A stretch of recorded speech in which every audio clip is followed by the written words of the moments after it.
Picture this terrifying scene unfolding in 1185 BC in the royal palace of Ugarit, a wealthy port city in what is now Syria.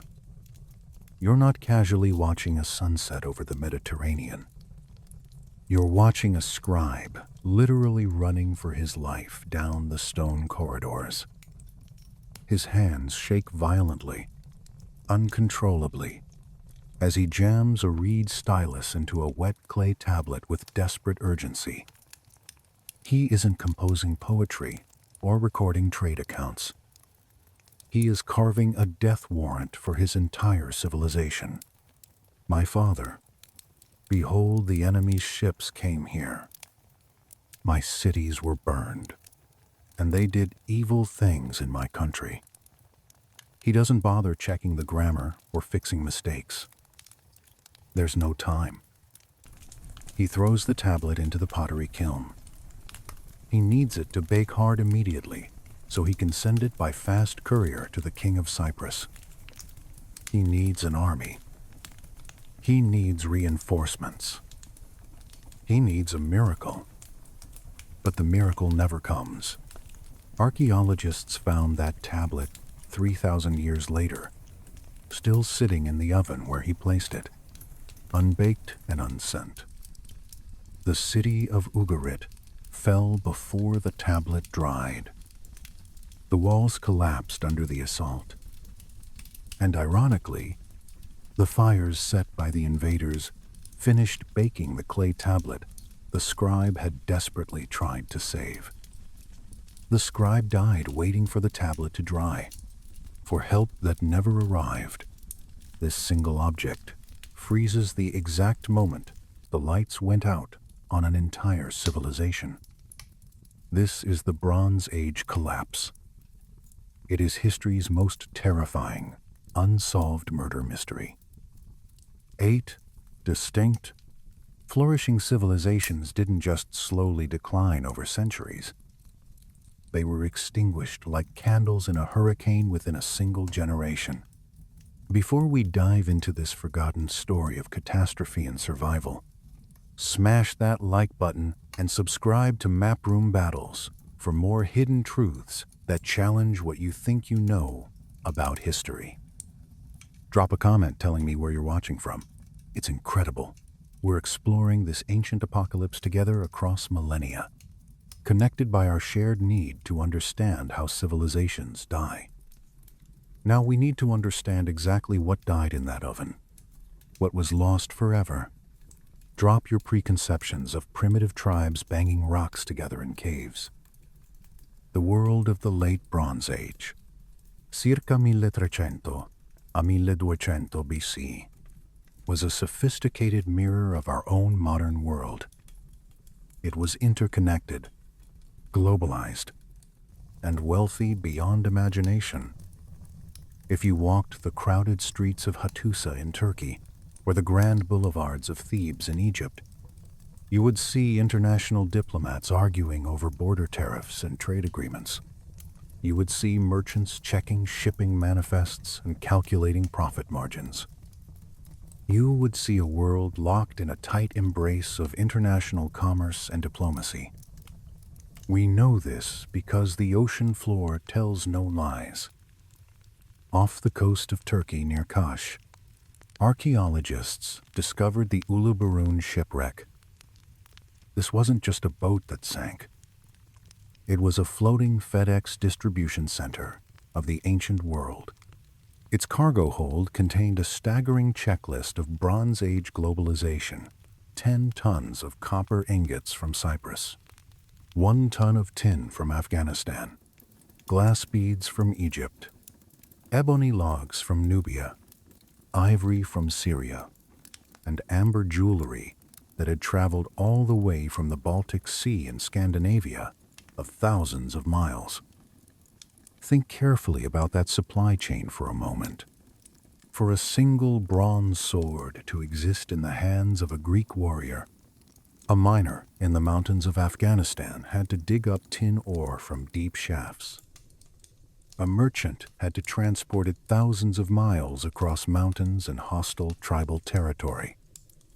A sailor had to navigate the treacherous Mediterranean. A customs official had to tax it at multiple ports. And a master smith had to cast it with precise ratios. This was the global economy one. Lean, as complex as our own. The great powers of this era, the Egyptians, the Hittites, the Mycenaeans, the Assyrians operated like an exclusive club of CEOs running a cartel. They ran the known world as a closed system.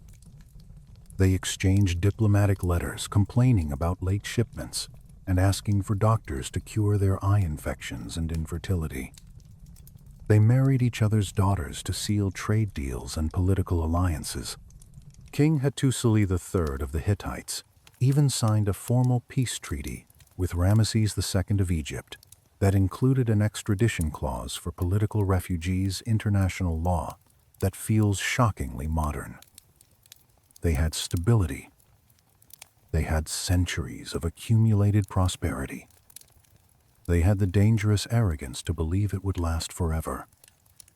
But this complexity was a hidden trap. By tying their economies so tightly together through trade, by optimizing every process, they had inadvertently created a system with zero redundancy, no backup plan. They built an economic machine that required every single part to work perfectly every single day. One broken link could collapse the entire chain. Consider the crucial resource that literally named this entire age bronze. Bronze is not a natural material you can dig out of the ground. It's a man-made alloy, a technological achievement requiring precise metallurgy. It requires copper and tin mixed in exact proportions. Copper was relatively common.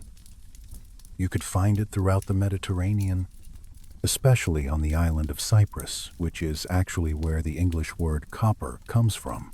Cyprus, cuprum, copper. But tin was the oil of the Bronze Age, the strategic resource that controlled everything. It was rare, strategically vital, and absolutely essential for civilization. Without tin, you have no bronze. Without bronze, you have no weapons to defend your cities, no tools to harvest your grain, no luxury goods to trade, no power. The tin routes stretched thousands of dangerous miles into Central Asia, to the remote mountains of Afghanistan, or even further to Cornwall in Britain. If a warlord in the Zagros Mountains decided to block a caravan route for political reasons, the price of weapons in Greece skyrocketed overnight. If a storm sank a merchant fleet off the coast of Crete, the economy of Egypt stuttered and contracted. Historians often point to 1177 BC as the symbolic tipping point. But the collapse was not a single catastrophic event. It was a domino effect, a cascade of failures. The system had become too efficient for its own survival. Leaders had optimized relentlessly for wealth and power, not for resilience or adaptability. They centralized everything in massive palace complexes that acted as distribution centers and control nodes. The king wasn't just a military commander or spiritual leader. He was the chief financial officer of the entire economy. Farmers brought grain to the palace, and the palace bureaucracy redistributed it according to need. This meant that if the palace fell or failed, the entire population starved. There were no local markets to fall back on. There was no plan B, no alternative distribution system. So when we look at the desperate scribe in Ugarit throwing his unfinished tablet into the oven, we're looking at the final catastrophic failure of a just-in-time delivery system. The enemy ships arriving on the horizon delivered the final blow, but the patient was already sick, already dying. The immune system of this globalized world had been compromised by decades of subtle structural shifts that the kings ignored or couldn't see.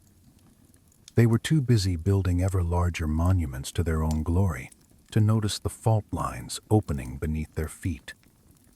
We're about to walk through those fault lines, one by one.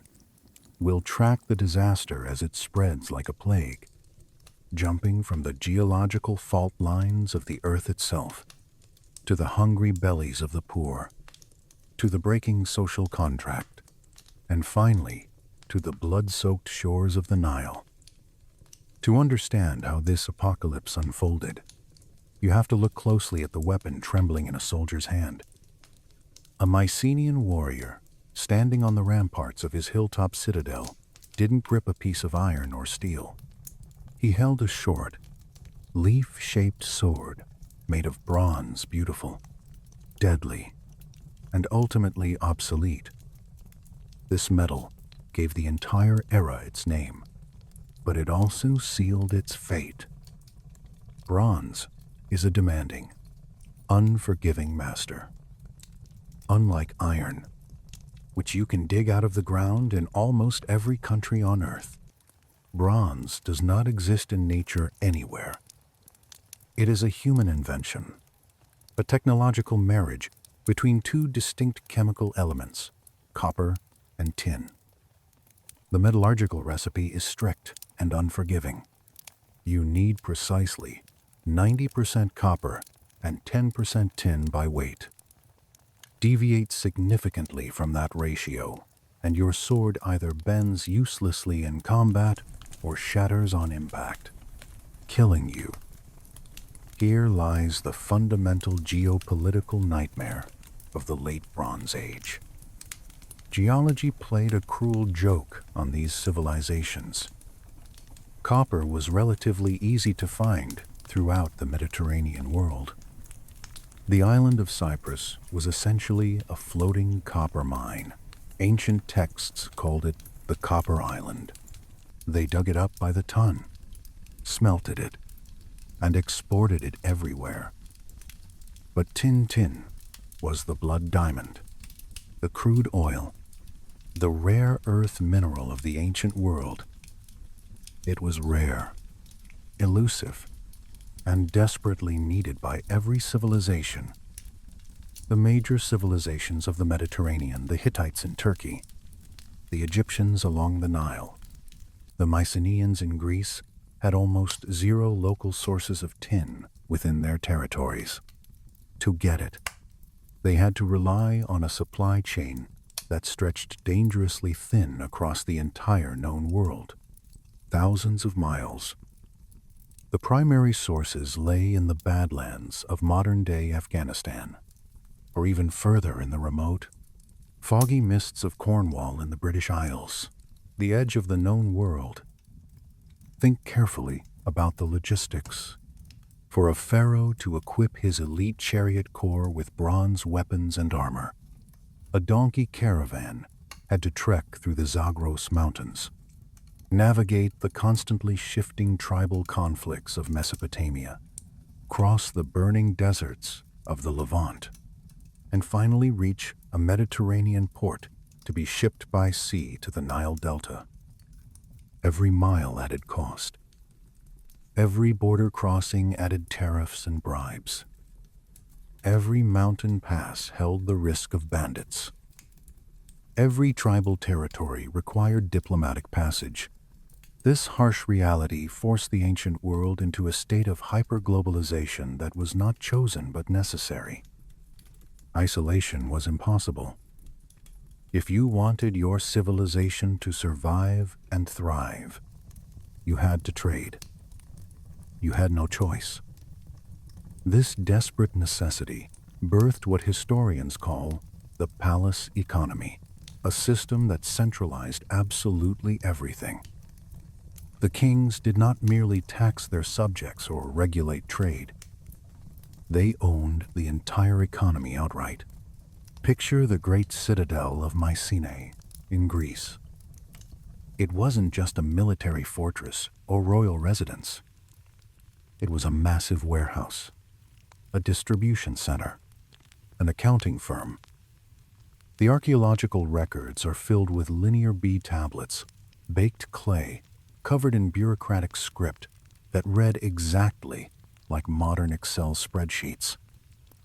They meticulously tally everything: 500 bronze arrowheads, sand, 0.000 liters of olive oil, 20 wheelwrights, 15 blacksmiths, 400 sheep. The palace dictated what you grew, what you made, what you ate, where you worked. Farmers brought their entire harvest to the citadel gates.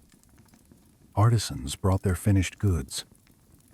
The king's bureaucrats cataloged it obsessively, stored it in massive warehouses, and redistributed it according to centralized planning. This extreme centralization allowed for incredible feats of organization and power. It allowed the Hittites to field coordinated armies of 10, 000 chariots.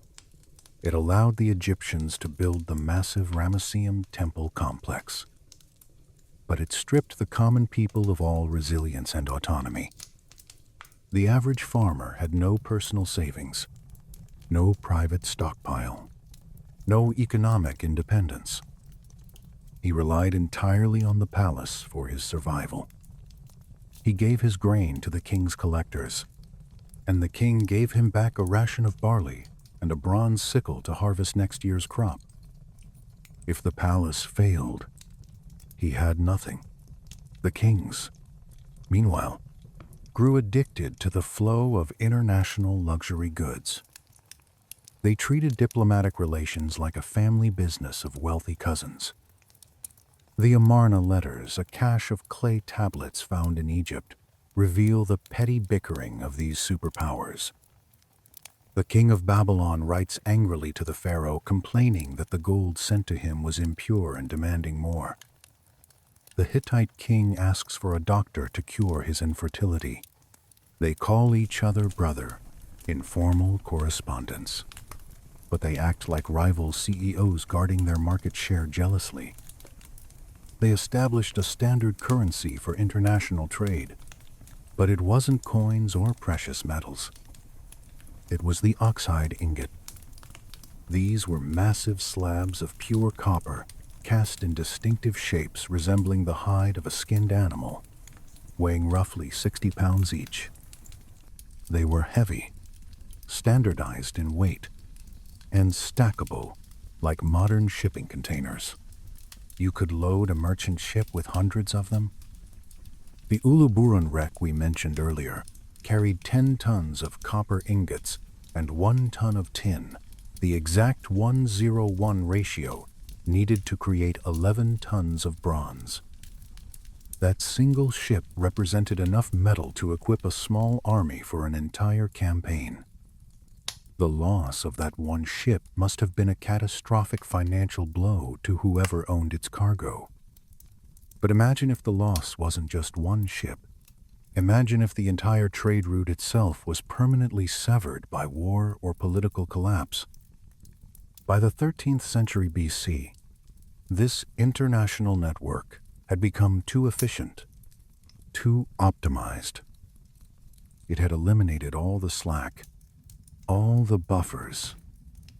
The reliance on distant tin meant that the entire military-industrial complex of the Mediterranean world hung by a thread stretched across thousands of miles.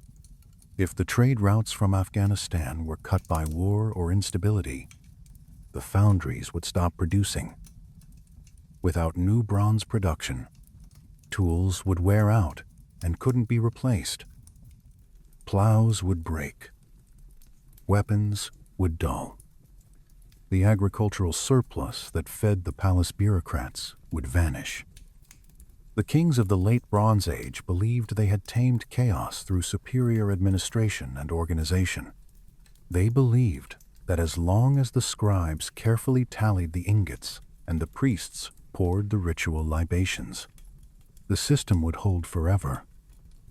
They failed to see that they had built a skyscraper on a foundation of sand.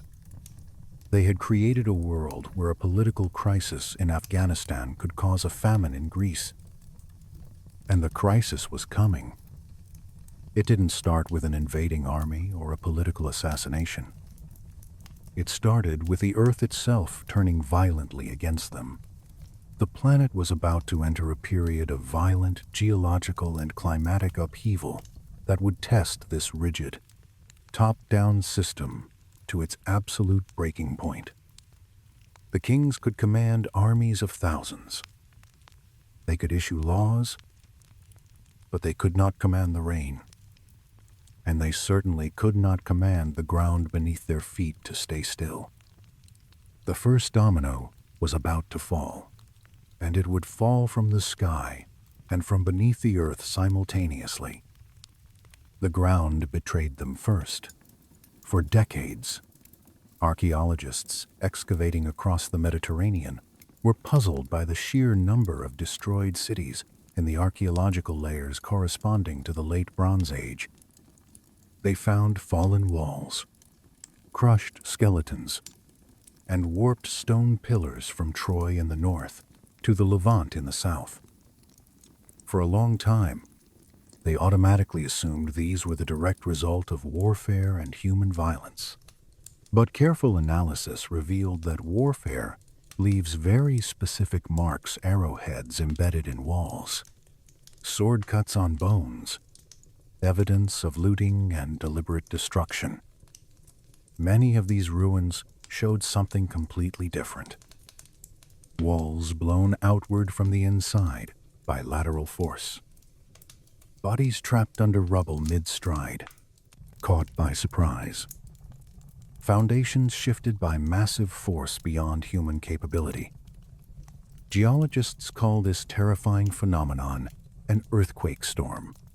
The tectonic plates beneath the Mediterranean don't move smoothly. They operate like a pressure cooker.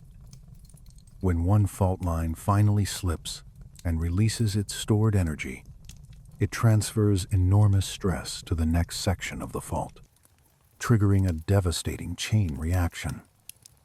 Between approximately 1,225 and 1,175 BC, a 50-year span, the Earth unzipped violently. A sequence of massive seismic events rippled across the Aegean and the Near East like dominoes falling.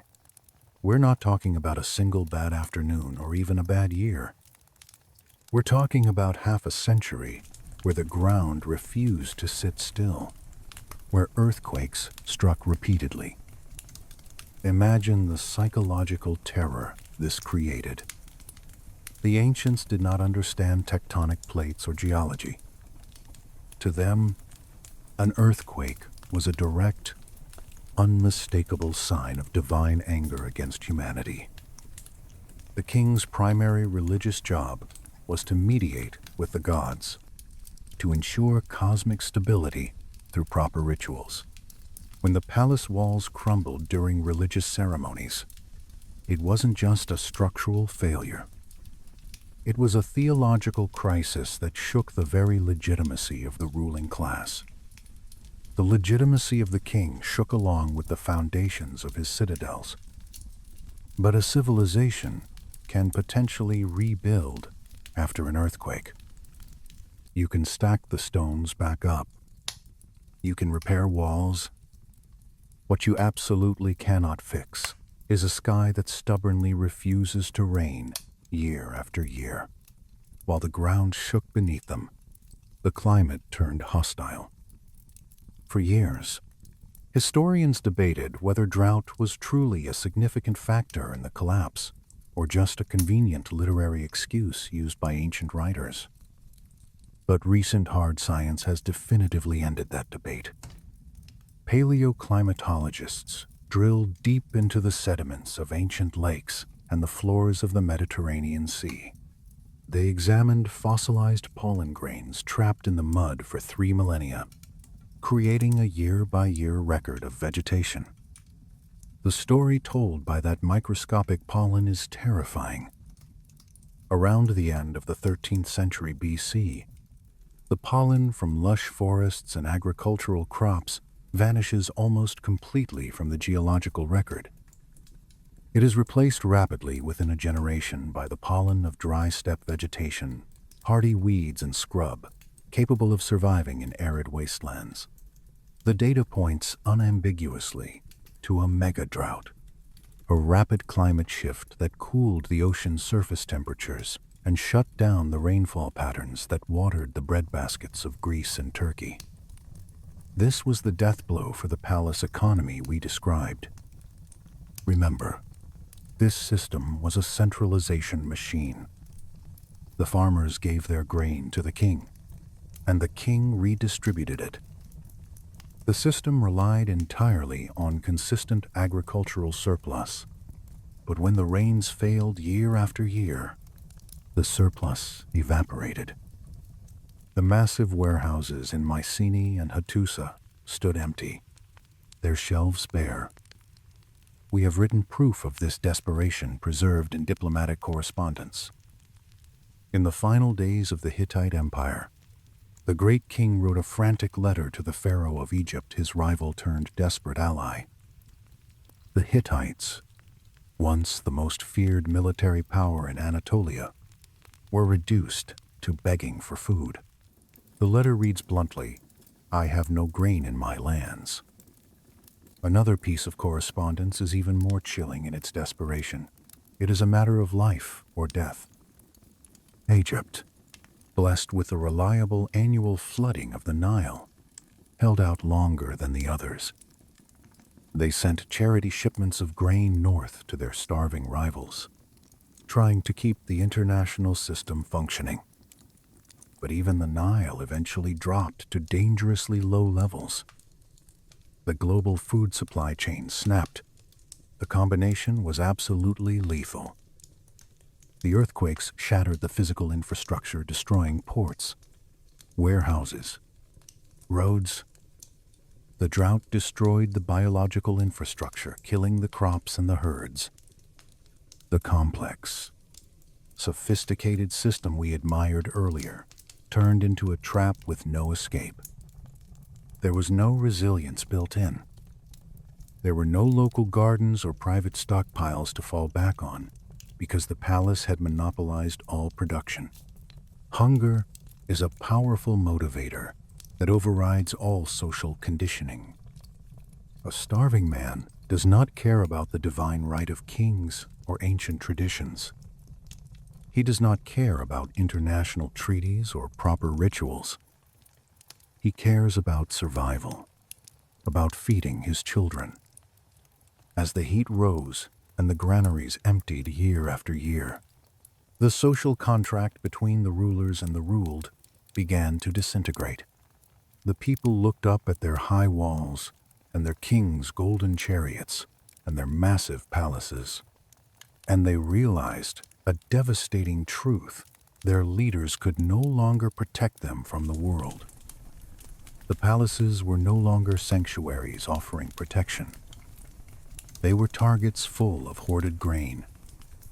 When archaeologists excavated the charred ruins of the Mycenaean citadels, they noticed a disturbing, consistent pattern. At sites like Tiryns and Pylos, the destruction layers tell a very specific story. The great palaces on the hilltops were completely incinerated.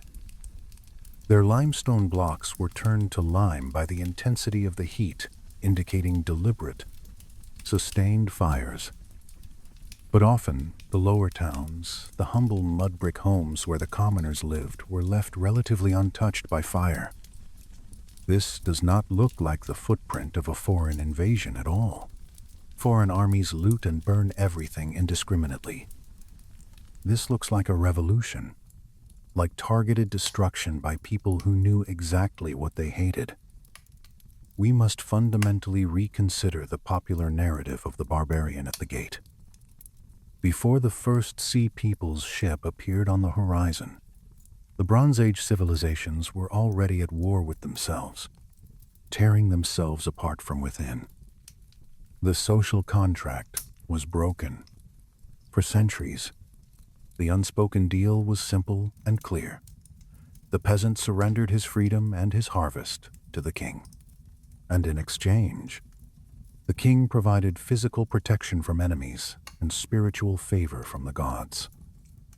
But when the earthquakes struck and struck again, and when the rains failed year after year, the king could provide neither protection nor divine blessing. The palace became a symbol of hoarding and exploitation, not distribution and care. Imagine the burning rage of a starving farmer looking up at the citadel walls, knowing the granaries inside still held the last reserves of wheat, while his children ate boiled grass and tree bark. The archives give us glimpses of this internal fracturing. We see repeated references to a mysterious group called the Habiru. These were not a specific ethnic group or nationality, but rather a social class, the dropouts, the outlaws, the refugees who had fled the rigid control of the palace system to live as bandits in the hills. They were the loose atoms of the collapsing Bronze Age. As the economy collapsed, their numbers swelled with desperate people. They raided trade caravans. They cut the supply lines. They became a shadow army, living on the violent fringes of civilization. In the Levant, we find desperate letters from mayors begging the pharaoh for military help, not against foreign kings, but against their own rebellious populations and these Habiru bands. The land of the king is lost. One letter cries in desperation. The threat was domestic, not foreign. The destruction of the palaces likely followed a brutal internal logic. When the food ran out completely, the people didn't just starve quietly. They stormed the administrative centers. They targeted the archives because that's where the hated tax records were kept. They targeted the granaries to take what they needed to survive. They targeted the elites because the elites had failed them catastrophically. In Mycenaean Greece, the violence was absolute and the rejection complete. The Linear B writing system used exclusively by the palace bureaucracy vanished entirely from the archaeological record. It wasn't just forgotten gradually over time. It was annihilated. The Greeks didn't write anything down for the next 400 years. This suggests they didn't just lose the technical ability to write. They actively rejected it. They associated literacy itself with the oppressive tax system that had bled them dry for generations. When they burned the palaces, they burned the receipts. The great powers were rotting from the inside out. Their economies were shattered by drought and earthquake. Their legitimacy was gone, and their populations were in open revolt. The immune system of the Mediterranean world had collapsed completely. And it was exactly at this moment of supreme weakness, when the walls were breached from within, and the armies were scattered suppressing riots, that the horizon darkened with sails. The final blow was about to land. The climate refugees we mentioned earlier were arriving en masse. History knows them by a more terrifying name. The Sea Peoples were here. The final horror arrived from the horizon. For decades, the Sea Peoples have been the boogeyman of Bronze Age studies. Victorian historians painted them as a unified, disciplined naval force, ancient Vikings who swept down from the mysterious north to pillage civilization for sport and glory. But the truth carved into the stone walls of Medinet Habu Temple in Egypt tells a much more complex and frankly more tragic story. Look closely at the detailed reliefs commissioned by Pharaoh Ramesses III to commemorate his victory. You see the warriors. Yes. You see the Shurden with their distinctive horned helmets and round shields. You see the Palisat with their feathered headdresses. They carry long, straight swords and fight with a ferocity that genuinely terrified the Egyptian scribes who recorded the battles. But look carefully behind the warriors in the carvings. You will see ox carts, wooden wagons piled high with household goods, pots, pans, and sacks of grain. Walking beside these carts are women and children. This crucial detail changes everything about our interpretation. An invading army does not bring its grandmothers and infants into the heat of battle. A raiding party does not pack its entire household, including cooking pots and children's toys. This was not a military campaign of conquest. This was a mass migration, a desperate flight. The Sea Peoples were not just killers. They were the first great wave of climate refugees in recorded history. The same mega drought that was starving the Hittites and the Mycenaeans was also scorching the lands of southern Europe and the islands of the Mediterranean. These people were fleeing the same environmental catastrophe and hunger that was eating the empires alive. They were a moving wall of desperate humanity, displaced and starving, pushing south toward the only lands that still had water and grain, the Levant and Egypt. Imagine the terrifying scale of this movement. It was a domino effect of displaced populations. One tribe, displaced by famine, invaded their neighbor's territory for food and survival. That neighbor, now homeless, moved south, displacing the next group. By the time this wave of humanity reached the borders of the great powers, they had coalesced into a loose confederation of the desperate. They were terrifying because they had absolutely nothing to lose. The great kings of the Bronze Age were prepared for formal, ritualized warfare. They knew how to fight other chariots on open plains. They knew the diplomatic rules of engagement. But the Sea Peoples didn't play by the rules. They fought with skirmish tactics, using javelins and long swords to slash at the legs of the horses, disabling the tanks of the ancient world. They cut the trade routes. They swarmed the ports. The diplomatic correspondence from this time captures the sheer confusion of the elite. The king of Alatia on Cyprus wrote desperately to the king of Ugarit, "Enemy ships have been sighted at sea."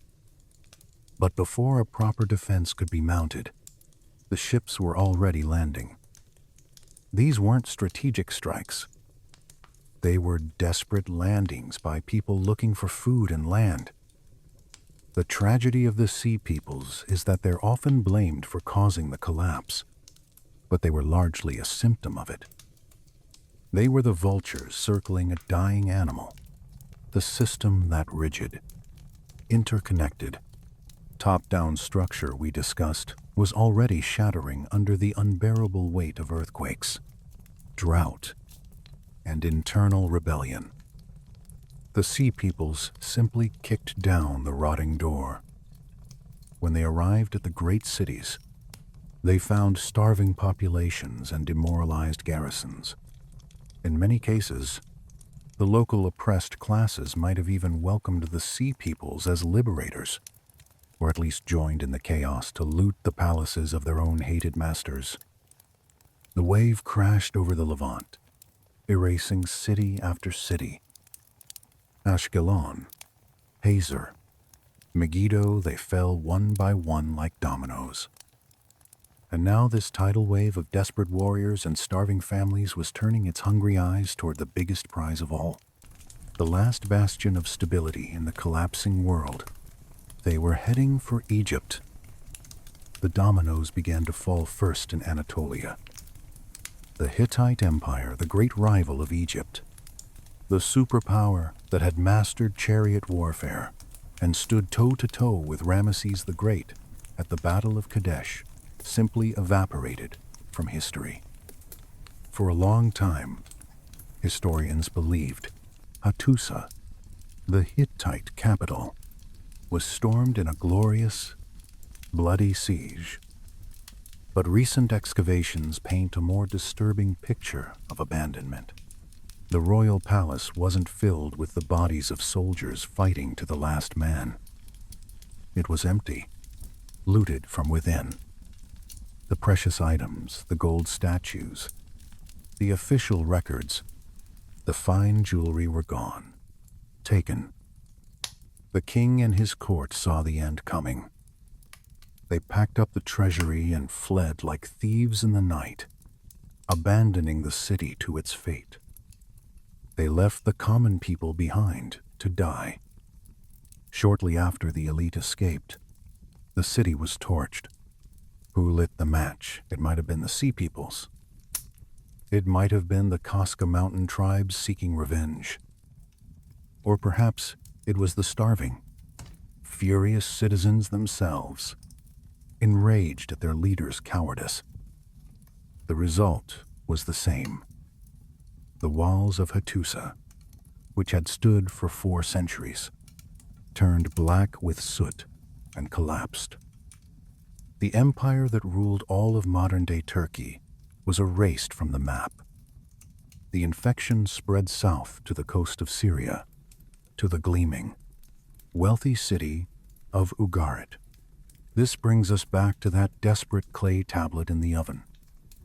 Ugarit was the New York City of the Bronze Age, a cosmopolitan hub where every language was spoken, where every currency was accepted, where merchants from 3 continents met.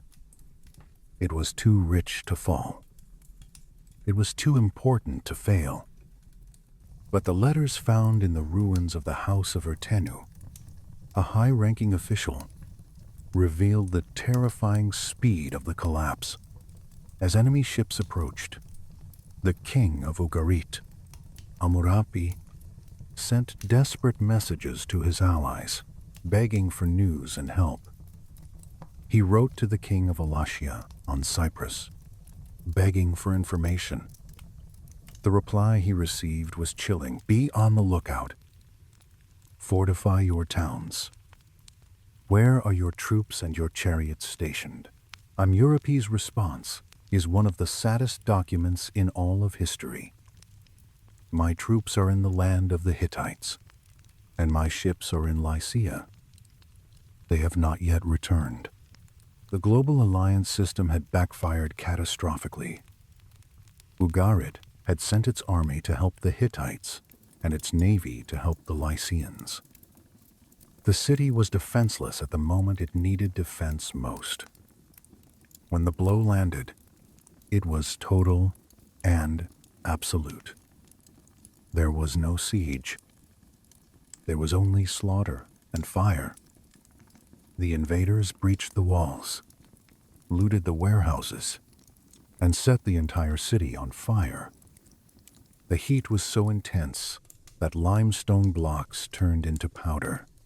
The survivors fled into the countryside, never to return. Ugarit was not rebuilt. It lay buried under the dirt for 3,000 years, a time capsule of a murdered city. The collapse of these giants created a vacuum. With the Hittites gone and the Levantine ports burning, the trade routes were permanently severed. The flow of tin stopped completely. The bronze supply dried up. The lights of civilization were being snuffed out, one by one. The wave of destruction continued south, rolling down the coast of Canaan like a tsunami. Ashdod, Ashkelon, Acre destroyed. The Sea Peoples were gathering momentum, feeding off the ruins of the civilizations they crushed. They now controlled the land routes. They controlled the sea. And they turned their hungry gaze toward the last obstacle standing between them and total domination of the Mediterranean. They were heading for Egypt. Pharaoh Ramesses III watched the world burn from his palace in Thebes. He knew they were coming. He knew that if Egypt fell, the recorded history of the ancient world would end there. He began to mobilize every spear, every ship, every chariot he had left. The final showdown was imminent. By 1177 BC, the entire Mediterranean world had gone dark. The Mycenaeans were gone. The Hittites were gone. The great trading hubs of the Levant were smoking ruins. Only Egypt remained standing. Pharaoh Ramesses III knew he could not fight this enemy on the open sea. The Sea Peoples were superior sailors. Their ships were lighter, faster, and more maneuverable than the heavy Egyptian barges. To meet them in deep water would be tactical suicide. So Ramesses made a brilliant tactical decision. He wouldn't fight them on their turf. He would force them to fight on his. He allowed the invading fleet to enter the mouth of the Nile Delta. He let them think the gateway to Egypt was open, but the Nile is treacherous geography. Its channels are narrow, shallow, and lined with dense papyrus reeds. Ramesses turned the geography of Egypt into a weapon. As the Sea People's ships navigated the cramping waters, thousands of Egyptian archers rose suddenly from the reeds like ghosts. A storm of arrows rained down on the surprised invaders.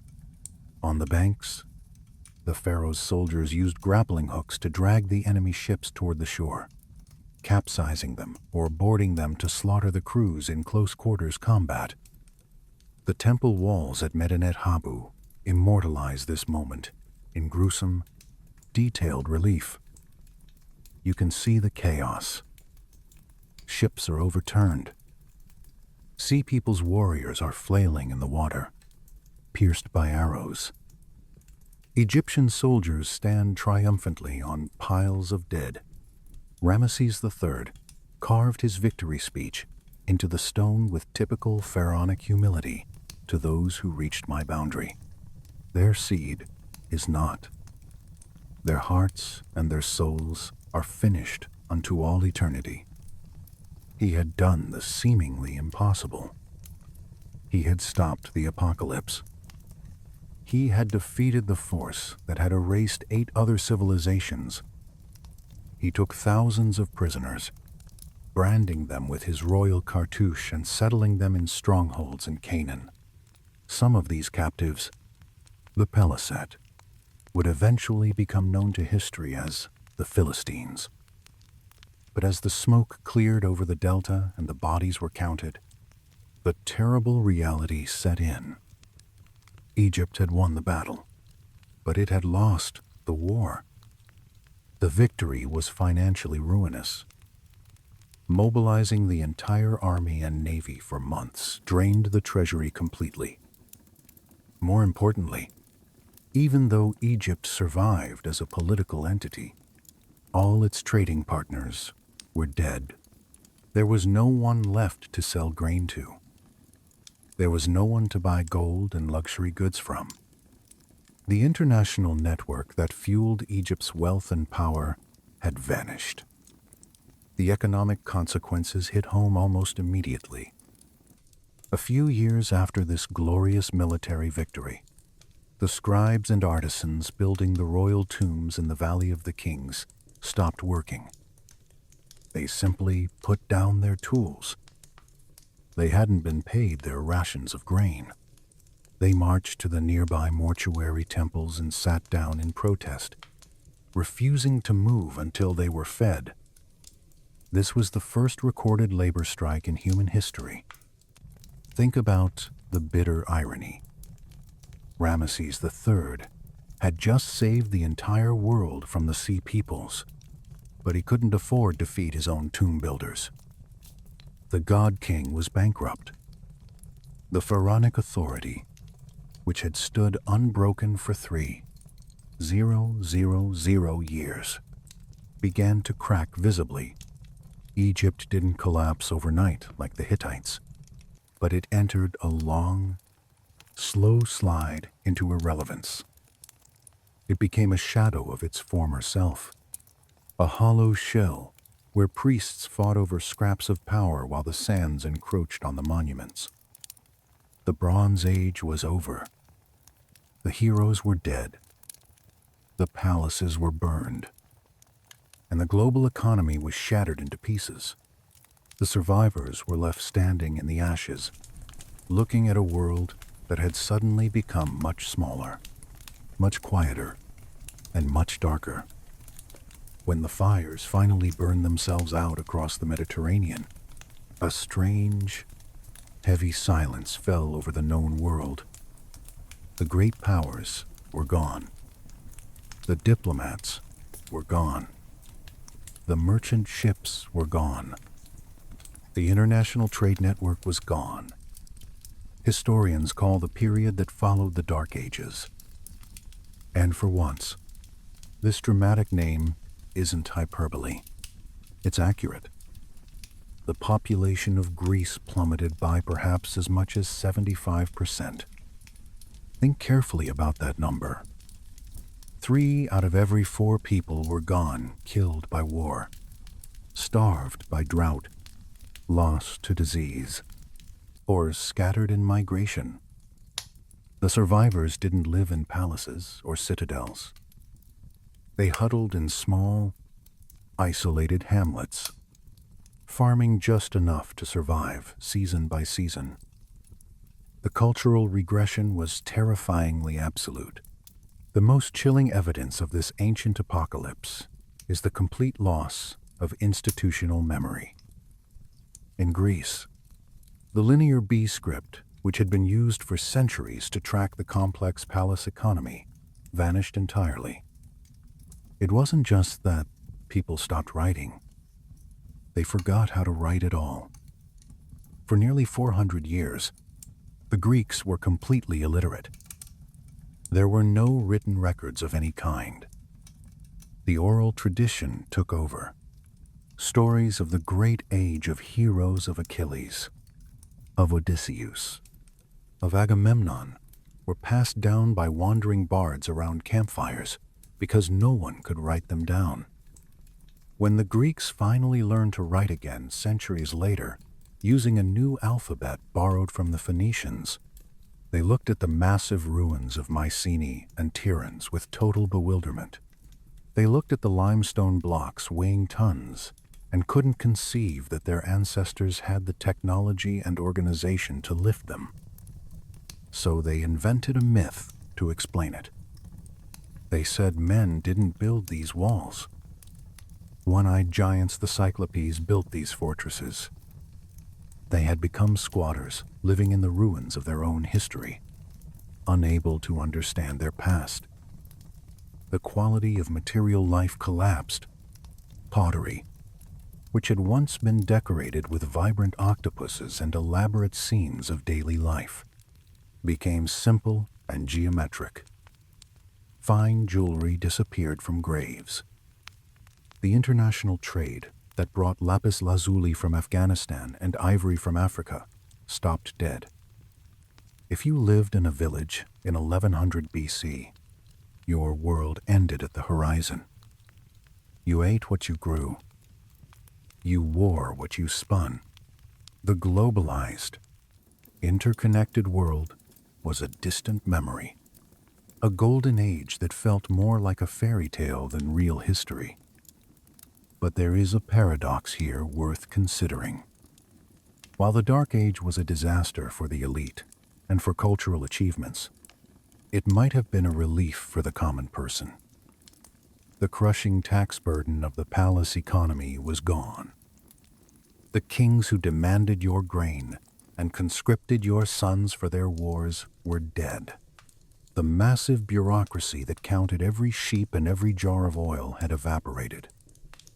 Archaeological evidence shows us that while the big palatial sites were abandoned completely, new, smaller settlements sprang up in the hills. These communities were poor in material goods, yes, but they were also flatter socially. there was less inequality. The gap between the richest person and the poorest person in the village was a matter of a few cows, not a golden palace. The collapse had acted like a forest fire. It was destructive, terrifying, and lethal to those caught in it. It burned away the old growth, the rotting trunks of the Hittite and Mycenaean empires that blocked out the sun. But forest fires also clear the brush. They return nutrients to the soil. They create space for new growth. In the darkness of this collapsed world, deep in the ash, something new was waiting to germinate. A new technology was being adopted not out of intellectual curiosity or innovation, but out of desperate necessity. The tin trade was dead, so bronze was impossible to make. The smiths needed a substitute.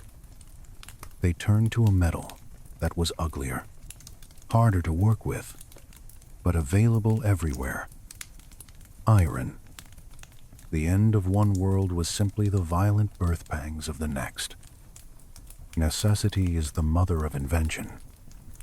But in the ashes of 1177 BC, necessity was a matter of survival. The trade routes that brought tin from Afghanistan were dead. The tin might as well have been on the moon.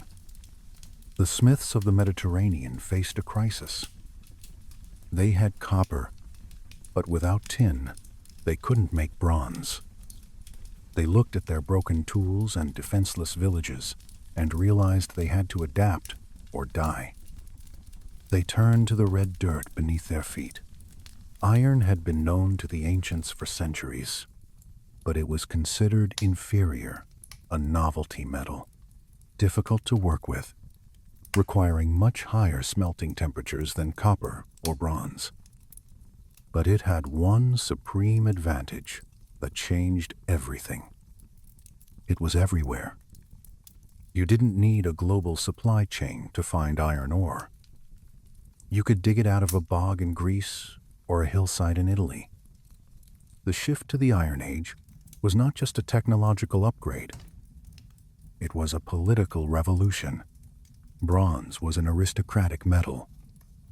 Because the ingredients were rare and expensive and controlled by long-distance trade, the kings controlled the supply.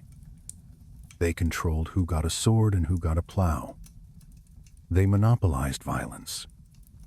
Iron was democratic. Once the smiths mastered the difficult art of smelting and quenching iron, turning the soft bloom into hard steel, the monopoly of the palaces was shattered forever. A village blacksmith could now outfit a local militia. A farmer could forge a stronger plowshare that could cut through heavier soil, opening up new lands for agriculture that bronze tools couldn't touch. This democratization of both violence and production fundamentally changed the nature of political power. The era of the elite chariot archer was over. The era of the infantryman, the common soldier, armed with cheap, effective iron weapons, had begun. Out of the power vacuum left by the Egyptians and Hittites, new players emerged. On the coast of modern-day Lebanon, a group of survivors known as the Phoenicians looked at the empty seas and saw opportunity. They were the descendants of the Canaanites who hadn't been completely destroyed. They took to the waves, building a new trade network that would eventually dwarf the old Bronze Age routes, reaching as far as Britain and West Africa. But the Phoenicians brought something far more valuable than purple dye or cedar wood. They brought the ultimate tool of democratization, the alphabet. The old writing systems, Egyptian hieroglyphs, cuneiform, linear B were complex, clunky beasts with hundreds of different signs. You needed years of training to read them. This kept knowledge locked in the hands of a tiny guild of professional scribes. The Phoenicians, being practical merchants, needed something faster and simpler. They stripped writing down to just 22 sounds. This alphabet was a virus of knowledge. It was easy to learn. A merchant could learn it in weeks. A farmer could learn to sign his name. The Greeks borrowed it, added vowels, and suddenly literacy exploded throughout society. We often mourn the Bronze Age collapse as a pure tragedy. We mourn the lost frescoes and the fallen palaces and the dead civilizations. But step back and look at the longer timeline. If the Bronze Age hadn't collapsed, the rigid palace economies might have choked innovation for another 1,000 years. The collapse broke the stranglehold of the god kings. It allowed the small, the scrappy, and the innovative to rise. Without this collapse, the Israelites might have remained a minor tribe forever in the shadow of Egypt. Without this collapse, the Greek city-states with their radical ideas about voting and philosophy might never have formed.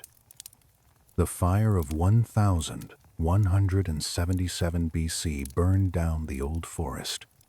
Yes, but it cleared the canopy for the saplings of the classical world to grow. The catastrophe was the crucible that forged the modern world. So why does any of this ancient history matter? Why should you care about a desperate clay tablet baking in a kiln 3,000 years ago? Because when I look carefully at the late Bronze Age, I don't see a primitive world. I see a mirror reflecting our own. We live in a civilization that is eerily, dangerously similar to theirs. We are hyper-connected. We are globalized. We have achieved incredible levels of prosperity by optimizing our systems for maximum efficiency. We have just-in-time supply chains that deliver food to our supermarkets and microchips to our factories hours before they are needed. But the brutal lesson of 1177 BC is that complexity is not just a strength. It is also a vulnerability. Think about the tin of our age. It might be semiconductors manufactured in just a few factories in Taiwan. It might be rare earth minerals. If a single factory in Taiwan shuts down due to earthquake or war, car production in Detroit stops. If a ship gets stuck in the Suez Canal, the exact same waterway Ramesses III defended global trade loses billions of dollars per day. We have built a machine that is incredibly efficient, but dangerously brittle. We also face the same horsemen of the apocalypse that rode down the Hittites. We are seeing the early tremors of climate instability. We are seeing the sea peoples of our time, not armed invaders, but millions of displaced climate refugees forced to move because their homes are flooded or their fields are permanently dry. We are seeing the internal rot of inequality, where the gap between the palace elites and the common reality grows wider and wider, straining the social contract to the breaking point. The kings of Ugarit and Mycenae believed they were too big to fail. They thought their treaties and their gods would protect them forever. They were catastrophically wrong. Civilization is not a permanent state of being. It is a fragile agreement. It is a Jenga tower that we build higher and higher, assuming it will never fall. But here is the difference. Here is the hope. The scribe in Ugarit didn't know why his world was ending. He didn't understand plate tectonics or global economics or climate science. He was writing blind in the dark. We are not in the dark. We have the receipts. We have the historical record. We know that when systems become too rigid, they break. We know that resilience is more important than efficiency. We have the capacity to adapt before the collapse, not just after. The Bronze Age collapse wasn't the end of humanity. We survived. We rebuilt. But it was a painful reset button that cost millions of lives and erased centuries of accumulated progress. The question facing us today isn't whether our system will face a crisis. It inevitably will. The question is whether we will bend like iron or shatter like bronze. Let's talk about the modern parallels in detail, because they're everywhere. The Bronze Age collapse is every modern supply chain failure. It's the 2021 microchip shortage that shut down car factories globally. It's the Suez Canal blockage. It's the pandemic exposing just-in-time delivery systems. When efficiency eliminates all slack, one disruption cascades. Think about the tin problem today. We rely on rare earth minerals for smartphones, electric cars, wind turbines. China controls 80% of processing. One political decision in Beijing could cripple Western tech. That's Bronze Age tin vulnerability. Think about the palace economy. Replace palace with corporation. Farmers gave grain to the king, got rations back. Workers give labor to Amazon, get wages back. When the system fails, individuals have no resilience, no savings, no autonomy. The concentration of power creates fragility. Think about climate refugees. The Sea Peoples weren't evil invaders, they were starving families fleeing drought. Today, Syrian civil war began partly due to severe drought displacing farmers. Central American migration linked to crop failures. Climate creates desperation, creates migration, creates conflict.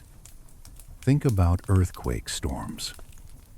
We can't control geology, but we build critical infrastructure on fault lines. California, Japan, Turkey. One earthquake triggers economic cascade. Bronze Age physical tremors. Modern financial tremors 2008 collapse spread globally. Think about mega droughts. Southwest U.S. in 2-0 year drought. Groundwater depletion. California's Central Valley sinking. When the water runs out, populations must move. Exactly like 1177 BC. Think about the literacy collapse. Greeks forgot writing for 400 years. Modern equivalent digital data loss. If cloud servers fail, if formats become unreadable, could we lose our digital knowledge? How much modern knowledge exists only digitally? Think about internal collapse. Bronze Age palaces burned from inside by their own people. Modern parallel January 6. Populist uprisings. Loss of faith in institutions. When the social contract breaks, the system collapses from within. Think about the global club of elites. Bronze Age kings called each other brother while their people starved. Modern Davos, G7, billionaire space race, while inequality grows. The disconnect between elite and common reality. Think about just-in-time manufacturing. Bronze Age, no backup grain stores. Modern, no backup chip supplies. No strategic reserves. Efficiency is the enemy of resilience. Toyota learned this painfully. Think about single points of failure. Taiwan makes 90% of advanced chips. Strait of Hormuz for oil. Panama Canal. Malacca Strait. One blockage stops the world. Bronze Age tin roots had the same vulnerability. Think about the warning signs ignored. Bronze Age kings built monuments while the system crumbled. Modern, we argue about culture wars while ice melts. Aquifers empty. Soil degrades. Are we ignoring the fault lines? Think about the alphabet revolution. Phoenicians democratized knowledge. Internet was supposed to do the same. Has it? Or has it created new information? Monopolies, Google. Facebook controlling what we read. Think about iron replacing bronze. What's our iron? The accessible technology that breaks elite monopolies. Open source, 3D, printing renewable energy, decentralization of power. Think about the 400 year dark age. If our system collapses, how long to rebuild? Modern specialization means knowledge is fragmented. Could we recreate our technology after collapse? Most people can't even grow food. Think about the Cyclops myth. Greeks saw ruins and invented giants.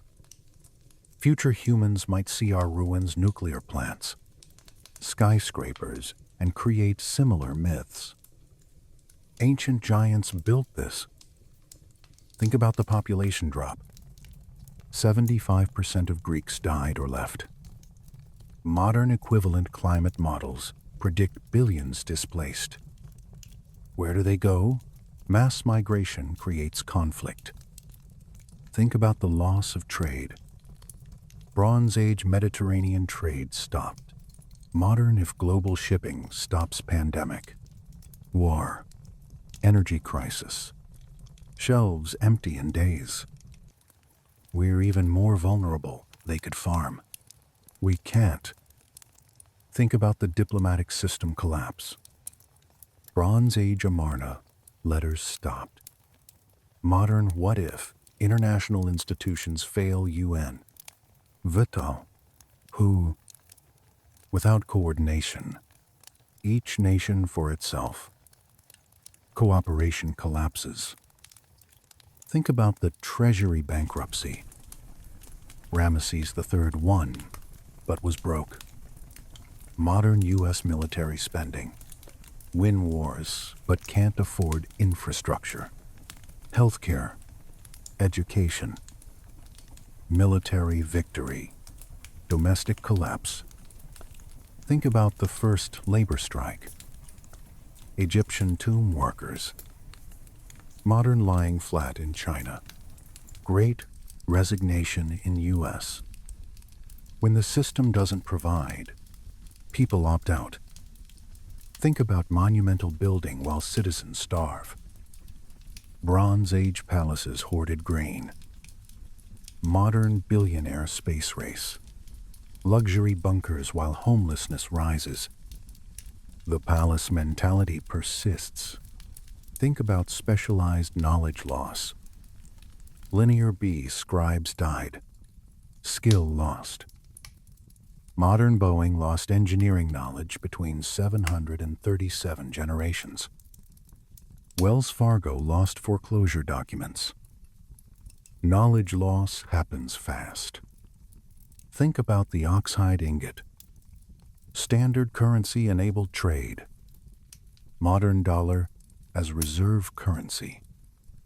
If dollar fails, de-dollarization. Hyperinflation. Global trade system collapses like Bronze Age. Think about the Habiru. Social dropouts. Modern gig economy. Van life. Off-grid preppers. People opting out of the system because it doesn't work for them. The fringe grows. Think about the archaeological evidence. We know Bronze Age collapsed because we found burned palaces. Future archaeologists will find what plastic layer, concrete, radioactive markers.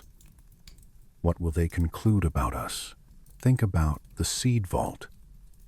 Svalbard stores seeds against collapse. Bronze Age had no backup.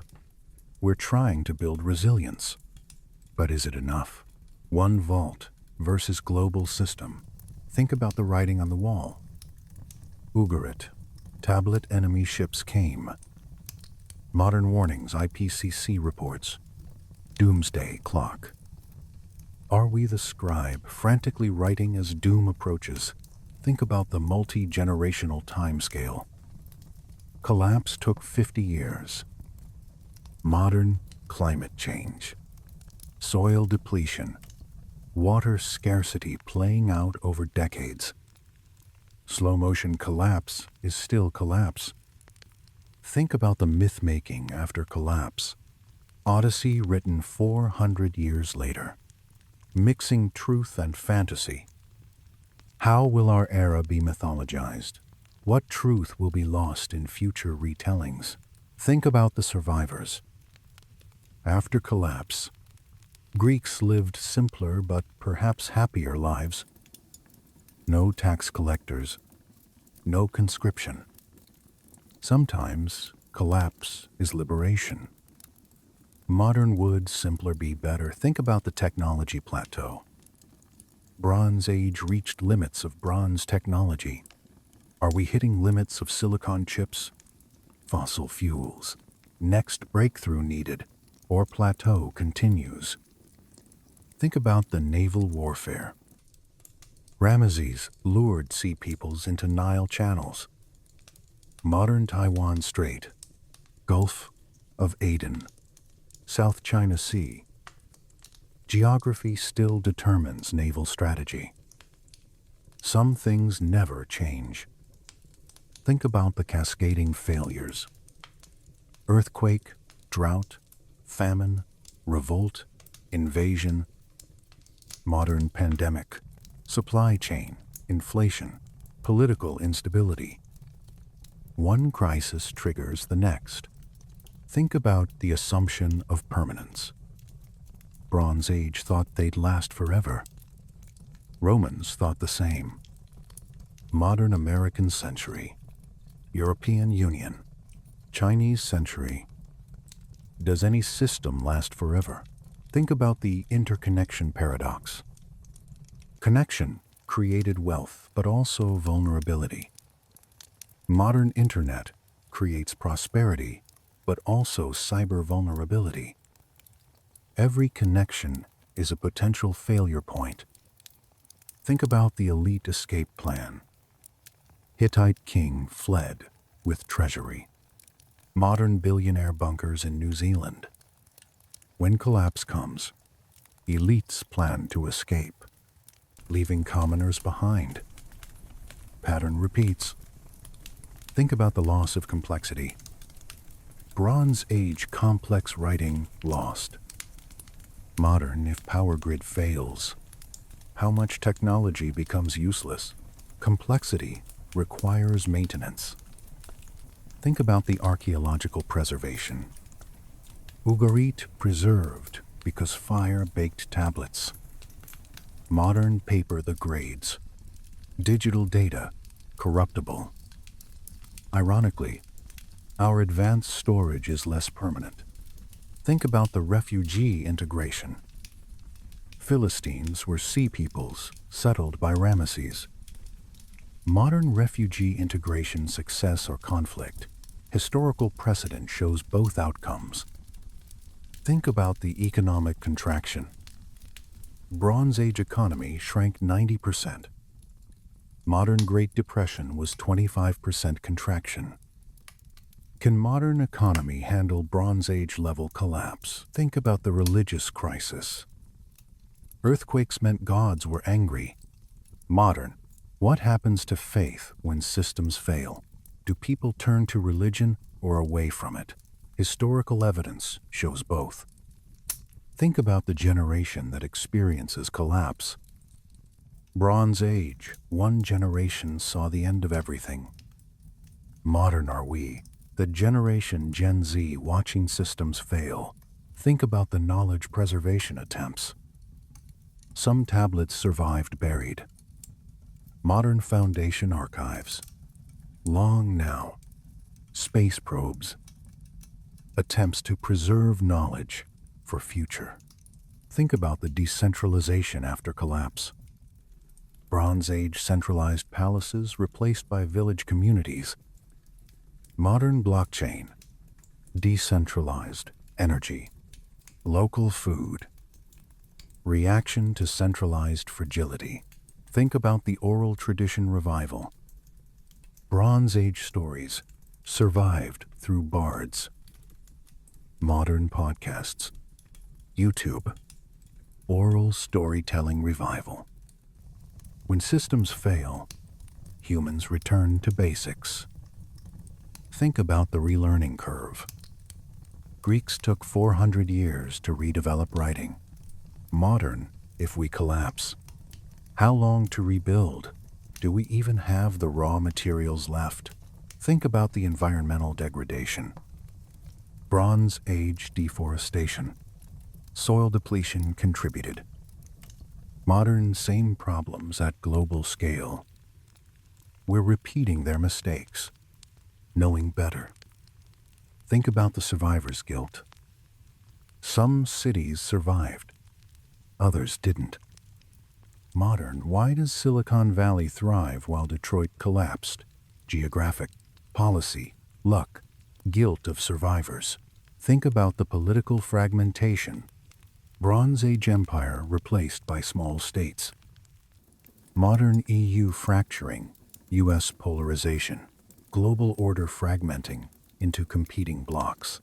Think about the trade route dependency. Bronze Age Afghanistan tin. Modern China manufacturing. Concentration of production creates vulnerability. Should we diversify cost versus resilience? Think about the palace records, obsession. Bronze Age tablets counted everything. Modern big data. Surveillance. Capitalism. Does tracking everything make systems more fragile? Information overload. Think about the diplomatic correspondence. Amarna letters show confusion before collapse. Modern diplomatic cables. Leaked emails. Watching in real time as systems strain. Think about the earthquake, early warning. Bronze Age, no warning. Modern, we have seismology, but still build on fault lines. Knowing danger doesn't mean avoiding it. Think about the climate science. Bronze Age, no understanding. Modern, we understand perfectly. Knowledge without action is useless. Are we the scribe, writing warnings ignored? Think about the grain shipments. Egypt sent charity north. Modern foreign aid. Food aid. When donor collapses U.S. debt, can aid continue? Charity requires surplus. Think about the social mobility collapse. Bronze Age aristocracy disappeared. Modern, if billionaires flee. Does that open opportunity or create vacuum? Collapse as redistribution.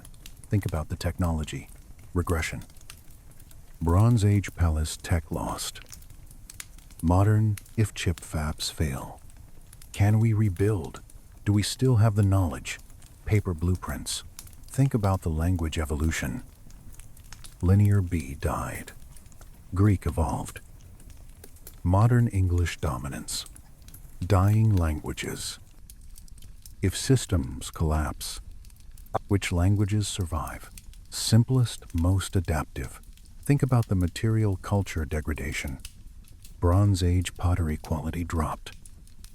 Modern planned obsolescence, already degrading quality. Collapse just accelerates the trend.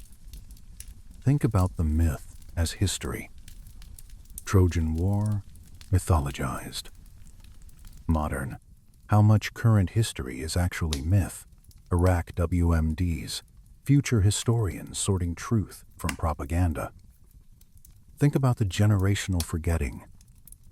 Bronze Age grandchildren didn't remember palaces. Modern 2008 crisis forgotten. So 2023 banking crisis. 3 generations forget lessons. Think about the margin of survival. Bronze Age Egypt barely survived. Modern, which nations have enough resilience to survive islands, small states, diversified economies. Think about the warfare evolution. Bronze Age chariots obsolete. Infantry rises. Modern tanks, obsolete. Ukraine drones. What's next? Warfare, always evolving. Generals fighting last war. Think about the energy transition. Bronze Age, bronze to iron. Modern fossil fuels to renewable. Forced transition by scarcity, not choice. History repeats. Think about the network effects collapse. Bronze Age trade network, multiplied wealth. Collapse multiplied poverty. Modern internet same. Network effects cut both ways. Think about the insurance failure. Bronze Age, no insurance. No FEMA. Modern climate change makes insurance impossible. Florida. California. Risk becomes uninsurable. Think about the skills relearning.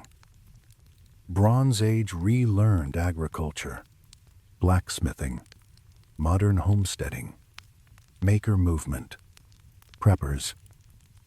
Relearning lost skills as hedge against collapse. Think about the archaeological detective work. We're puzzling out Bronze Age from fragments. Modern, what fragments will survive of us? USB drives unreadable. Cloud servers fail. Stone lasts. So what's the final lesson of the Bronze Age collapse? It's this: civilization is not the natural state of humanity. It's an achievement that requires constant maintenance, adaptation, and humility. The Bronze Age wasn't primitive, it was sophisticated, global, organized. It collapsed not because the people were stupid, but because the system was too rigid to adapt when multiple crises hit simultaneously. The kings optimized for efficiency and glory. They should have optimized for resilience. We face the same choice today. We can continue building systems that are efficient but brittle just-in-time supply chains, concentrated production, complex interdependence, or we can accept some inefficiency in exchange for resilience, redundancy, local production, decentralization. The Bronze Age collapse teaches us that complexity without resilience is a death sentence. That global systems are vulnerable to single points of failure. That climate change is not new, it killed civilizations before. That refugees are symptoms of collapse, not causes. That internal rot matters more than external threats. That when the social contract breaks, no wall can protect you. That knowledge must be preserved in multiple forms. That simplicity sometimes beats sophistication. The scribe in Ugarit was writing in the dark. He didn't know why the world was ending. He didn't understand that tin roots, climate change, and social inequality had created a perfect storm. He just knew the ships were coming. We are not in the dark.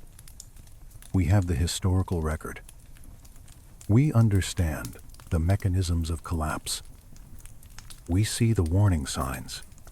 The question is, will we act? The Bronze Age collapse wasn't inevitable. If the kings had diversified tin sources, built grain reserves, reduced inequality, listened to the people, maybe it could have been avoided or softened. But they didn't. They built monuments, They hoarded wealth. They ignored the warning signs. We're doing the same. Billionaires building bunkers instead of resilient systems. Politicians arguing instead of adapting. Corporations optimizing for quarterly profits instead of long-term survival. The Bronze Age collapse took 50 years. We're in year 30 of our aversion climate crisis, recognized since 1990s. The earthquakes and droughts came first. Then the social unrest. Then the refugees. Then the collapse. We're somewhere in the middle of that sequence. We still have time, but not much. The Bronze Age rebuilt.